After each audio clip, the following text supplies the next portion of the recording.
2007ला रविवार होता, तर त्या वर्षीचा स्वातंत्र्य दिन कोणत्या वाराला येईल असं सांगितलंय. आता स्वातंत्र्य दिन हा कधी असतो? 15 ऑगस्टला असतो. स्वातंत्र्य दिन कधी असतो?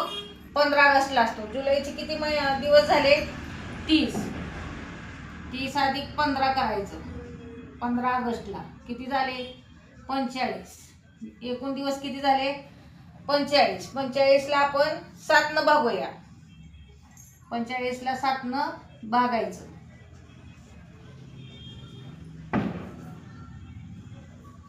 7 सकून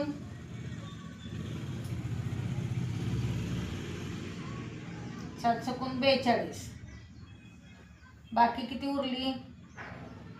45 मधून 42 गेली, बाकी 3 उरली.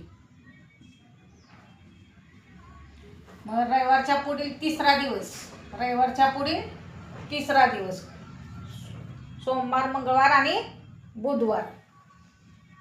सोमवार, मंगळवार आणि बुधवार येईल. म्हणजे कोणता वार येईल आपला? बुधवार.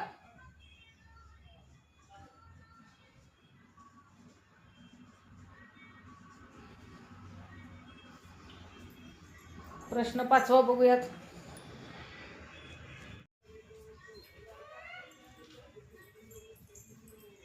बघा, 1 जानेवारी 2010ला शुक्रवार होता, तर 2010चा प्रजासत्ताक दिन कोणत्या वाराला येईल? आता 1 जानेवारी 2010ला शुक्रवार होता. मग आता प्रजासत्ताक दिन काय असतो? 26 जानेवारीला असतो. मग त्याच्या पुढे किती? 4 मोजायचे.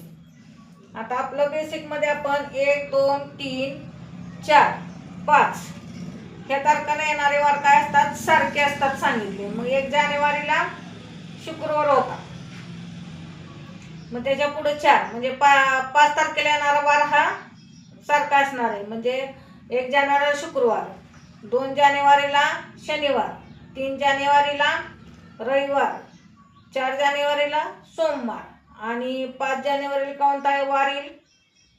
मंगळवार येईल. मग 5, 12, 19 आणि 26 तारखेला येणारा वार काय असतो? सारखा असतो. म्हणजे आपला उत्तर काय येणार आहे? मंगळवार येणार. आपलं उत्तर काय येणार आहे? मंगळवार. 1 जानेवारी नंतर 4 दिवसानं पुढं जरी हे केलं तरी येते शुक्रवार, शनिवार, रविवार, सोमवार आणि मंगळवार. दोन्ही प्रकारे पण उत्तर काढता येतं. बेसिक फक्त लक्षात ठेवा, मी व्हिडिओ केला आहे त्याच्यावर, ते बघा आणि ते पाठच करा. 1, 2, 3, 4, 5, 6 आणि 7 या तारखाने येणारे वार आणि आठवड्यात येणारे दिवस. म्हणजे आता 29 तारखेपर्यंत पहिल्या ह्याच्यात 1, 8, 15, 22, 29. 1 तारखेला जो वार येतो तोच 29ला येणार, तोच 22ला येणार. हे पाठच करा म्हणजे गणित सोडवताना तुम्हाला सोपं जाईल. व्हिडिओ आवडला असेल तर लाईक करा, शेअर करा, सबस्क्राईब करा. कमेंटमध्ये कळवत जावा व्हिडिओ कसा वाटला. धन्यवाद. नमस्कार विद्यार्थी मित्रांनो, आपण मागील व्हिडिओमध्ये 5 गणित बघितले आहेत. स्पर्धा परीक्षेसाठी विचारलेलेच गणित आपण बघत आहोत. एकदम सोप्या ट्रिकने बघत आहोत. आता त्याच्या पुढील गणित बघा. 2009ची सुरुवात गुरुवारने झाली असेल, 2009ची सुरुवात गुरुवारने झाली असेल तर शेवट कोणत्या वारानं येईल? मी बेसिकमध्ये तुम्हाला सांगितलं आहे की 1 जानेवारीला जर गुरुवार असेल, आता सुरुवात म्हणजे 1 जानेवारीच असते, सुरुवात आता इथं गुरुवार आहे.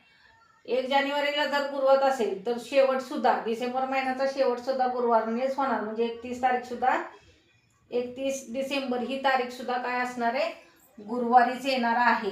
म्हणजे वर्षाची सुरुवात आणि वर्षाचा शेवट, वर्षाच्या सुरुवातीला जो वार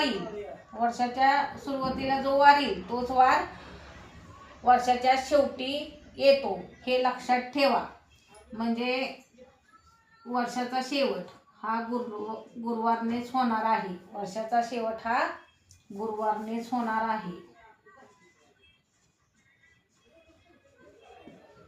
वर्षाचा शेवट